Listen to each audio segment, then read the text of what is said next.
Our next presenter is Elizabeth Burk. And as we heard earlier, Liz is responsible for organizing tonight's event. For that, we owe her a debt of thanks, and I think a round of applause initially.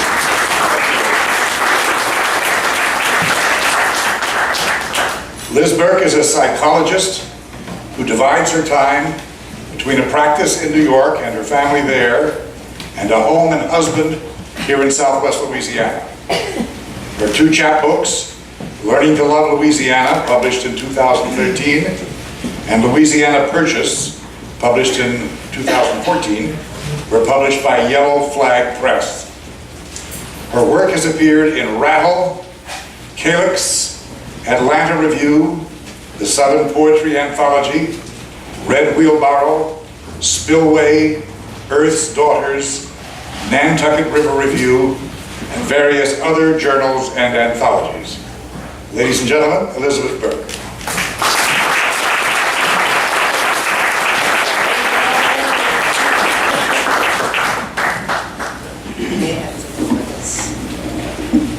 Can you hear me?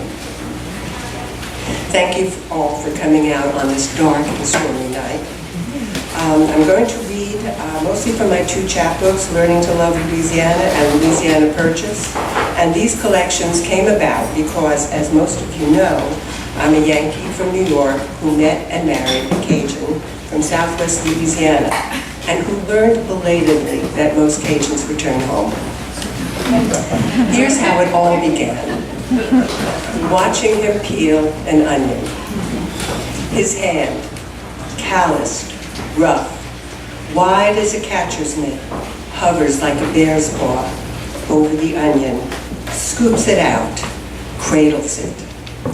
Blunt fingers gently press, testing for tenderness, while a thumb rubs upwards over the first fragile layer of skin, stripping it away like tissue paper. With his knife, he cuts away the rooted ends and peels back layers, exposing the moist inside, then sets it down on the cutting board, where it waits, white and glistening, naked as my beating heart.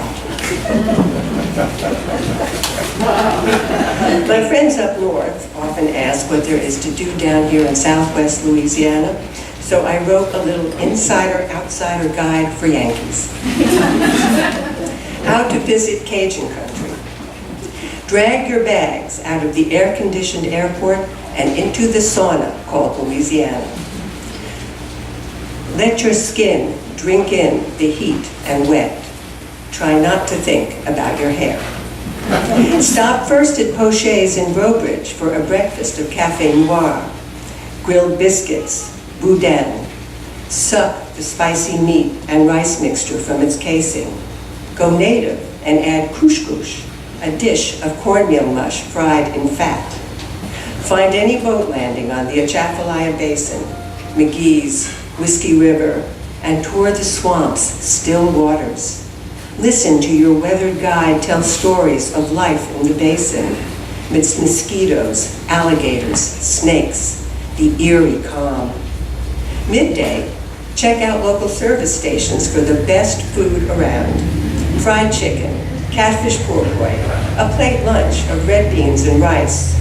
Then wend your way south to the marsh, through the tiny towns of Indian Bayou, Forked Island, Ile des Vaches, letting flat fill your eyes for as far as you can see. Paddle a pirogue through the marshy reeds, gaze up at endless sky, white clouds shaped by dreams. Evenings, drive north to Don's for a dozen oysters, a cold beer. Don't be alarmed when the bartender calls you babe. Even your grandma's a babe down here. After dinner, stop by a drive-thru for a strawberry daiquiri to go. Follow the sounds of accordion, washboard, fiddle. Frog festivals, crawfish races, any local fée dodo will do. Before midnight, allée dansée at the Blue Moon Saloon, where strains of Jolie Blanc and Evangeline Waltz suffuse the night air. and dancers glide to the weepy wail of Beausoleil's ballads and boogie to Buckwheat's Zydeco blues. Don't leave until you've danced this two-step with every stray Cajun you can find, which is not as dangerous as it sounds.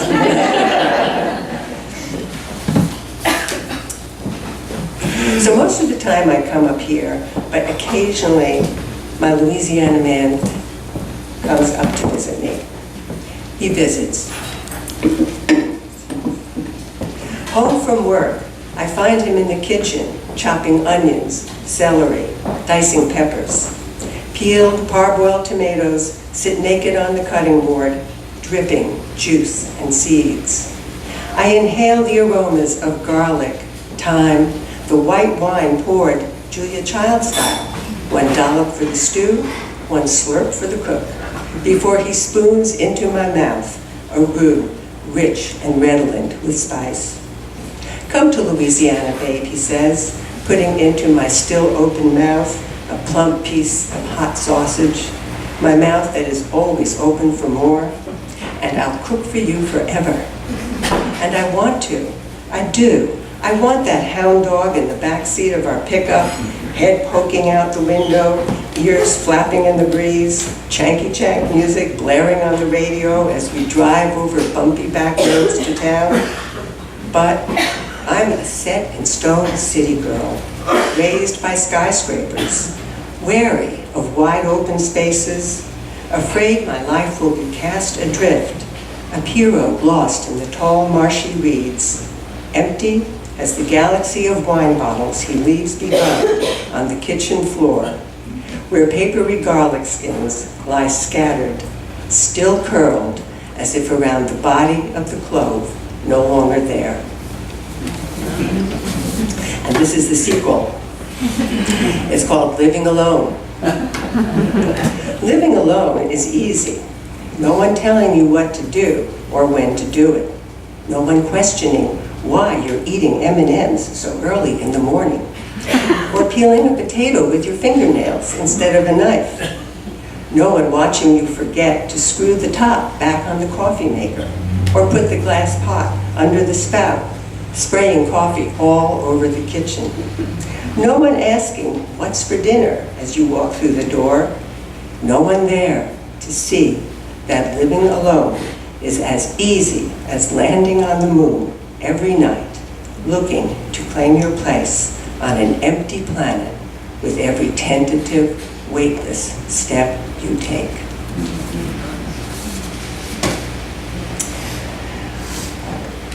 So I decided to sell my house up north, and the capital gains tax vastly favors married people over single. My next poem is called Deciding to Marry. We sit in the yellow and blue kitchen he painted 3 weeks ago when I put my New York house on the market, which is why we are discussing marriage.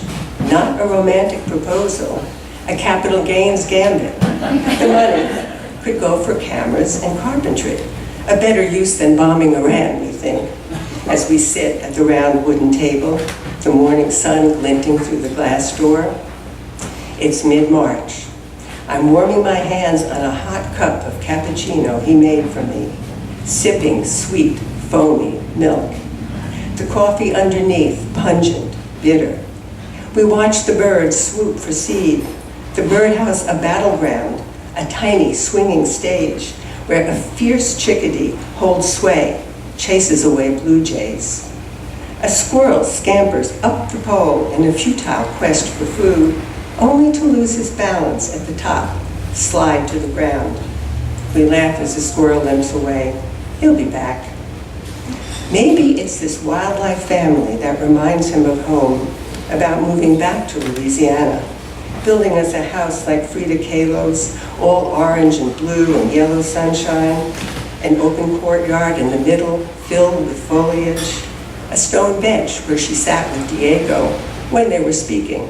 I look at the beige walls, a house I lived in for 30 years, not really seeing the trees, birds, squirrels outside until he came along, and I say, yes.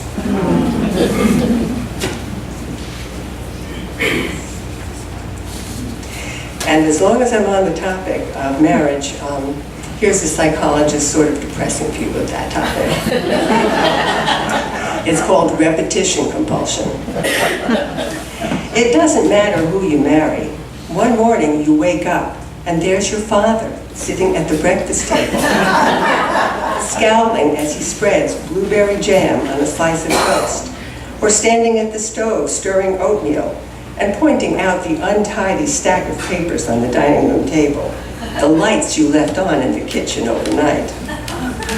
Your eyes water.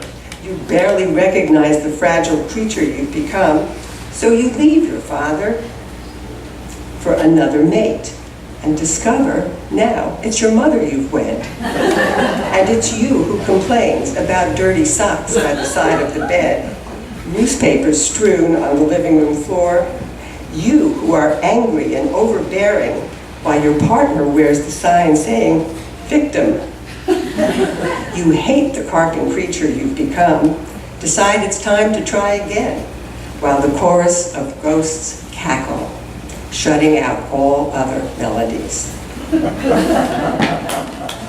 Well, despite that, we bought a house together. This one was in Abbeville. This is called Louisiana Purchase. Little white house on a corner lot, red porch posts, huge shade trees, and a black and white for sale sign in the front yard. It'll need some fixing up, my husband says. Should take a few months. When he crawls under the house to fix the gas leak, pipes crumble to dust in his hands. He disappears for days, replacing sewer lines, water pipes, emerging at night exhausted, covered with Louisiana mud, mixed with Lord knows what else. Our new AC unit blasts blessed cold air, but ceiling tiles shrivel and our ceiling collapses, one tile at a time, foamy pieces all over the floor. Moldy bathtub perches precariously on rusted pipes, like a boat in dry dock, floor beneath rotted out. We knock down walls, scrape off layers of wallpaper, an abundance of petrified insects, mouse shit, roach eggs, trapped for decades, all fall free to the ground. A leaky roof uncovers 3 layers of roofing, cedar, asphalt, slate, like bandages wrapped around a wound that never heals. New roof, windows, walls, fixtures, ceilings, floors. America got a better deal from Napoleon at 3 cents an acre. What exactly did we get for our money, I ask, watching our dollars disappear into that sinkhole called repair, renovate. A Louisiana home, my husband answers, where we can cook meals, invite friends, talk, read, write, relax, fight about the house, and make up. So we sold that house in Abbeville and bought a house in Breaux. And in case anybody wonders what we do down here besides eating, drinking, dancing, and partying all night, here's what else we spend time doing. Turtles move at the reported pace of turtles. Come see, my husband says, handing me binoculars. He's watching a turtle climb up the ramp of the wooden turtle trap. Usually it's herons, ducks, cottonmouths, creatures that fly or slither away before I can focus. But this time, no rush. I adjust. A shell comes into focus. A neck stretches. A pea-sized head slowly cranes left to right. One stunted bow leg at a time moves up the ramp, flails, finds its footing, moves back, then forward again. Below, 5 turtles already trapped claw at wooden walls, tumble over one another, attempting to climb out. The ascending turtle seems oblivious to danger. I pity all shell dwellers, out to sunbathe, but my husband says, they're vermin. They eat fish eggs. They disturb the pond ecology. They're not like the tiny turtles you people up north keep as pets. An hour slides by. The sun wanes. I'm tired and hungry. but I can't look away for fear of missing the climatic moment. The turtle reaches the top, boards tilt open, the tumble into the trap, and my friends up north wonder what I do down here for entertainment. Without the Broadway shows, museums, and galleries I left behind. This poem is dedicated to Jay because sometimes he edits my poems, practices origami, snip, snip. And lately he said, Liz, what was that word? He said, stop cringing and write what's really on your mind. Something like that. Stop shirking, shrinking, cringing, whatever. Flinching. Okay, flinching, that was it. This is called, Is Your Present Condition Due to an Accident? Limping into the doctor's office and filling out forms. My present condition is due to aging, an accident I had hoped to avoid, as one hopes to avoid a plane crash, a ship sinking in a storm, a car pinwheeling on an icy road. It's an accident in slow motion, a maelstrom of mysterious malfunctions, bones shrinking, ligaments stretching, with occasional moments of excitement. A tibial tendon snaps suddenly while walking down a flight of stairs. An emergency trip to the chiropractor after a night of zydeco dancing. Really happened. Inhabiting this ancient body has become a journey into the unknown, a voyage in a vintage vehicle, mishandled, overused, with too much mileage for the size of its engine, a broken down car in the dead of night, in the midst of a cross-country odyssey, no repair shop in sight, the local mechanic asleep behind the wheel of his own dusty adventure. Lubricants, leg lifts, fuel injections, no use trying to prevent this gradual cascade of calamities. Better to clutch one another and brace ourselves for the wild downhill ride. And I'm going to end with